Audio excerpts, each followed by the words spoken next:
Ein Premium-Wanderweg in Deutschland.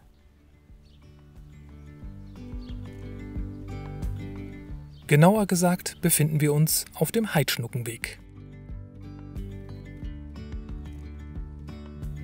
Diese Gruppe von Wanderern haben sich nicht zufällig hier getroffen.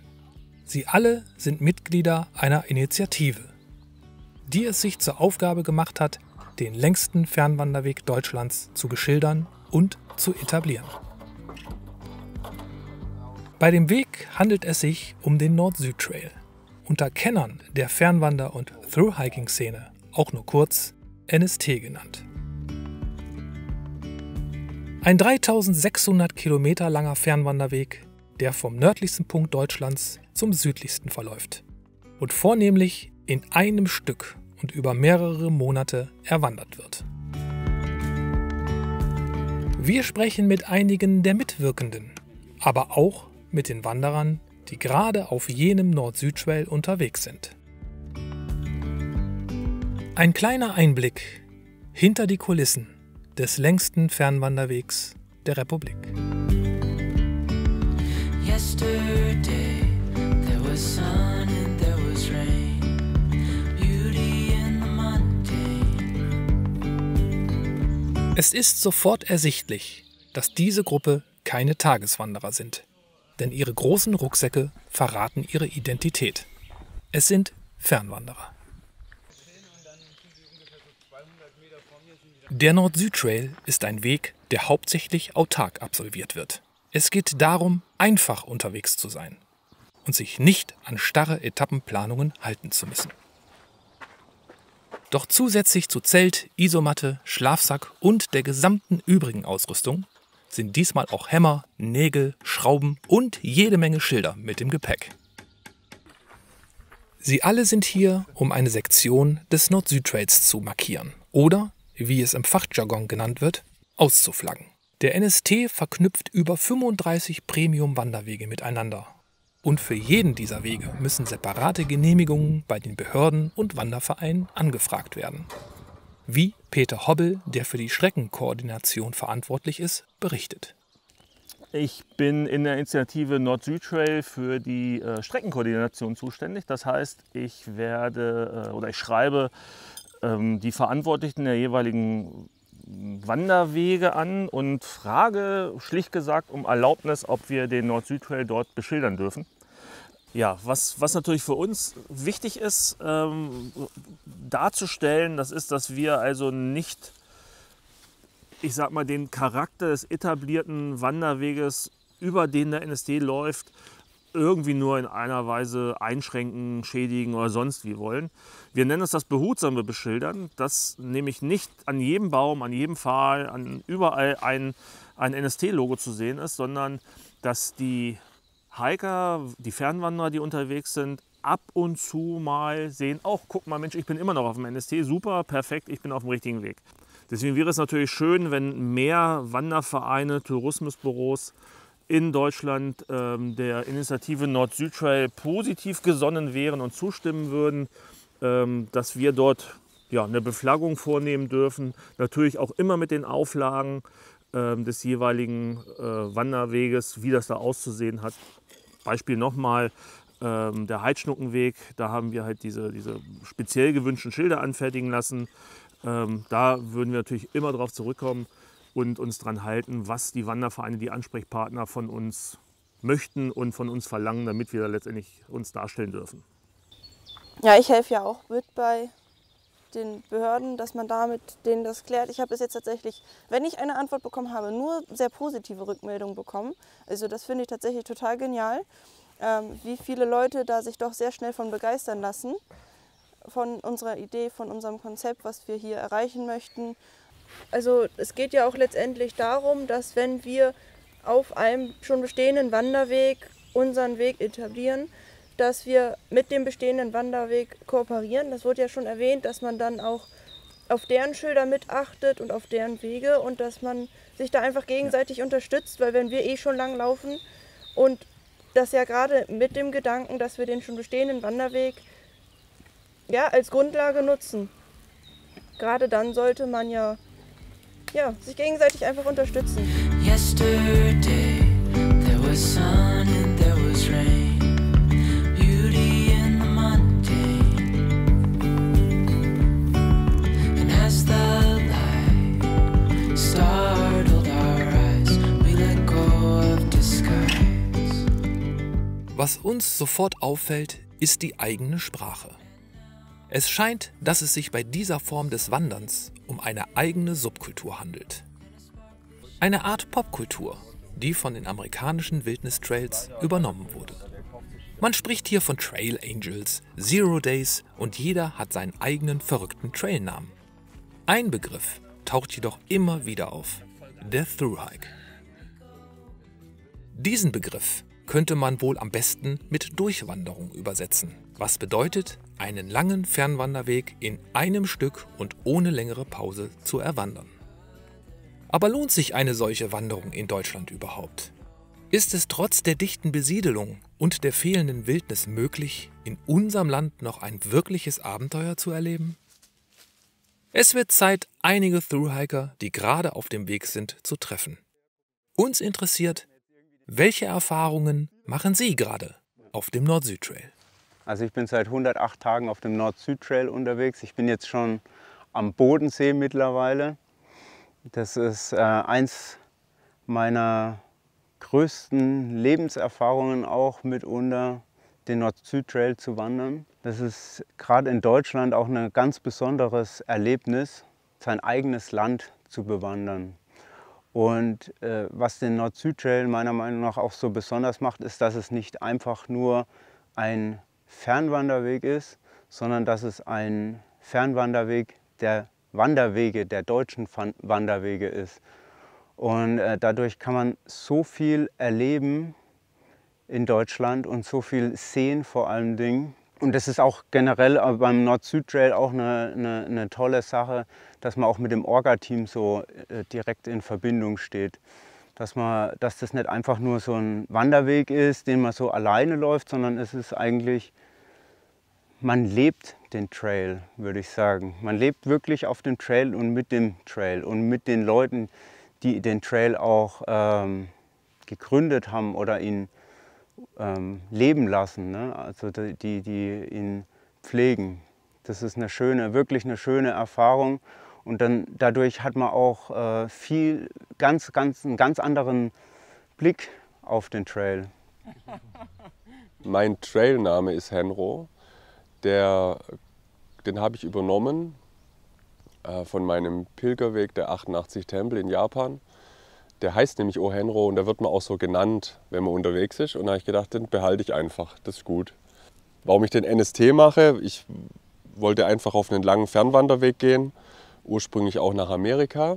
Und in der Vorbereitung hat sich das verändert, aus verschiedenen Gründen. Einmal, weil der in Amerika ziemlich voll ist mittlerweile, sehr überlaufen.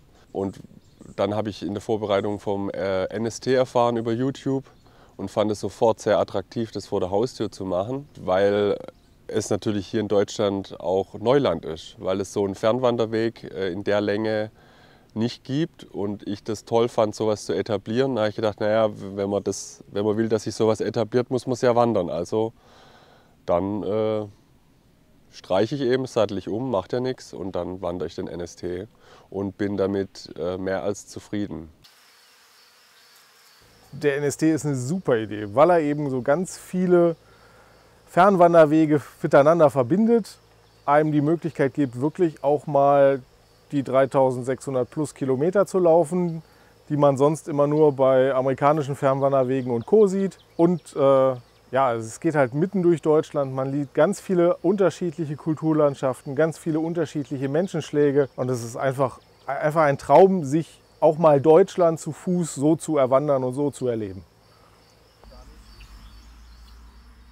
Warum ich den NST ein halbes Jahr gegangen bin oder 5 Monate, einfach mal rauszukommen aus meiner Arbeitswelt, rauszukommen aus der Welt, in der ich jeden Tag stecke. Arbeitswelt, 8 Stunden am Tag, 40 Stunden die Woche, von 8 bis 5 abends. Ihr wisst, wie das ist.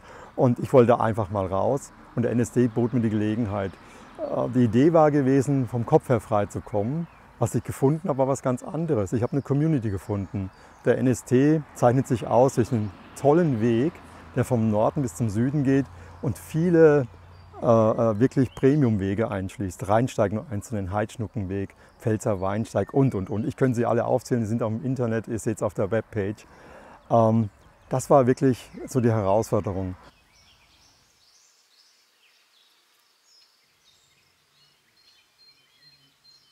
Zurück zu unserer Gruppe auf dem Heidschnuckenweg.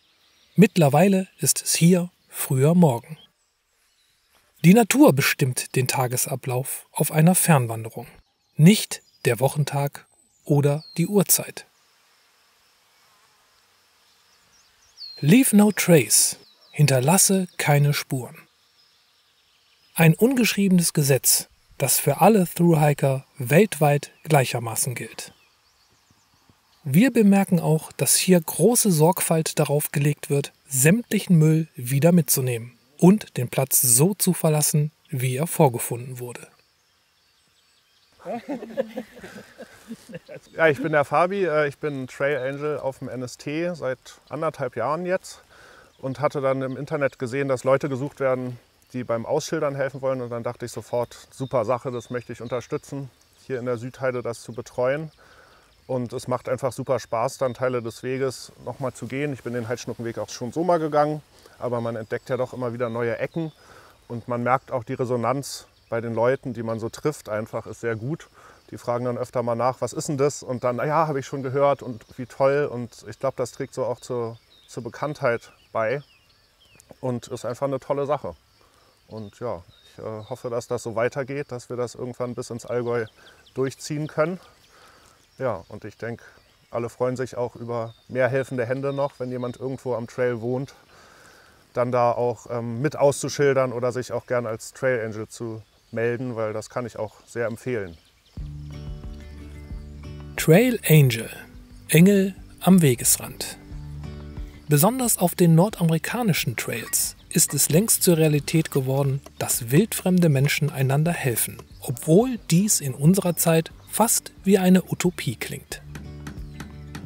Es ist überraschend, dass man erst einmal mit sich selbst kämpfen muss, um Hilfe überhaupt wieder anzunehmen. Und dann bedanken sich die Helfer auch noch bei einem, wie Henro zu berichten weiß. Tatsächlich mein schönstes Erlebnis, das mich den ganzen Trail begleitet hat, das hatte ich nach Hamburg. Ich habe das große Glück gehabt, bei ganz vielen Leuten unterzukommen auf dem Weg, ganz viel Hilfsbereitschaft zu erfahren.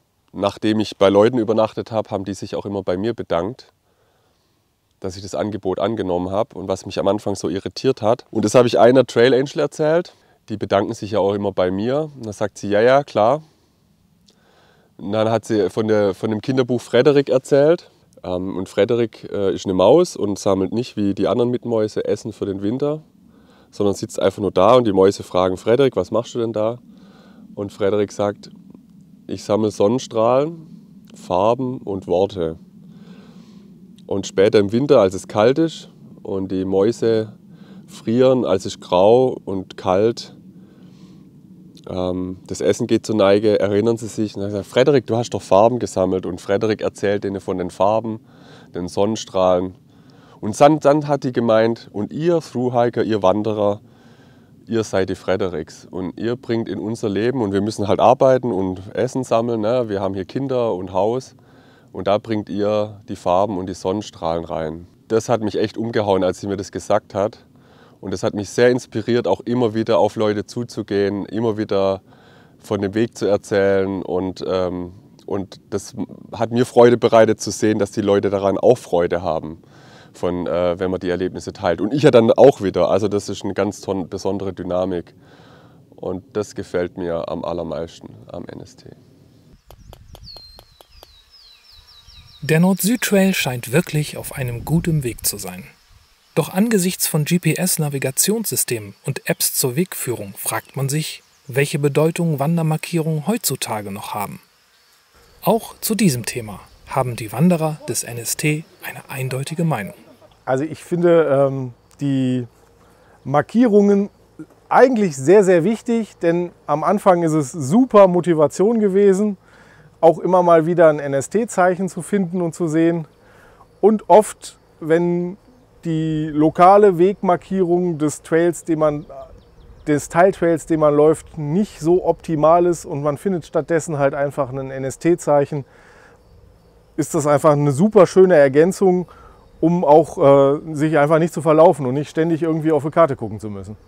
Es ist immer schön, ein Zeichen vom NST zu sehen. Da fühlt man sich zu Hause, man fühlt sich auf seinem Weg und das finde ich wirklich super klasse. Wichtig für die Wegführung finde ich eigentlich das NST-Zeichen jetzt nicht unbedingt. Es hilft mir ab und zu, aber die Wege, die ich bis jetzt hierher gewandert bin, die sind in der Regel so gut durchbeschildert, dass sie einfach unverirrbar sind. Also beim NST-Schild kommt einfach so ein heimeliges Gefühl durch und das ist mir schon auch wichtig. Das freut mich jedes Mal, wenn ich ein NST-Zeichen sehe.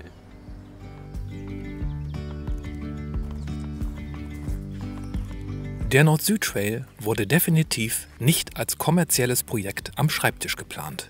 Und das spürt man auch. Die Mehrheit der Wandervereine in Deutschland zweifelt allerdings immer noch an der Notwendigkeit eines Thru-Hiking-Trails. Zahlreiche deutsche Fernwanderer, die jedes Jahr im Ausland solche Wege gehen, haben dazu eine andere Meinung.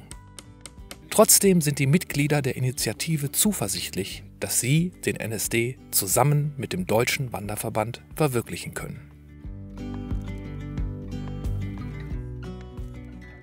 Ja, die Wanderclubs in Deutschland wären gut beraten, meiner Meinung nach, wenn sie mit allen Mitteln und mit allen Möglichkeiten, die sie haben, die NST-Beschilderung und auch den NST insgesamt, auch die NST-Initiative in anderen Dingen unterstützen würden. Wenn sie vielleicht zusammen auch an dem Übernachtungsverbot arbeiten würden und solche Dinge, was einfach das Wandern auch erleichtern würde. Das Wandern, das ist für mich auch ein großes Tourismussegment. Ja? Da lässt sich für viele Geschäftsleute auch einiges an Geld verdienen. Hier verlassen wir den Nord-Süd-Trail für dieses Jahr. Während die ersten Thru-Hiker ihr Ziel, den südlichsten Punkt Deutschlands, nach und nach erreichen, bereiten sich schon die nächsten Wanderer vor, um 2024 den großen Weg zu meistern. Auch wir werden nächstes Jahr erneut einige Durchwanderer besuchen und sind gespannt auf die Entwicklung dieses Projekts. Zum Abschluss noch ein Sprichwort, das besagt: Man muss nicht das Land verlassen, um neue Welten zu entdecken. Yesterday there was sun and there was rain, beauty in the mundane. And as the light startled our eyes, we let go of disguise. And now there's something in the air and a sparkly shimmer on our skin.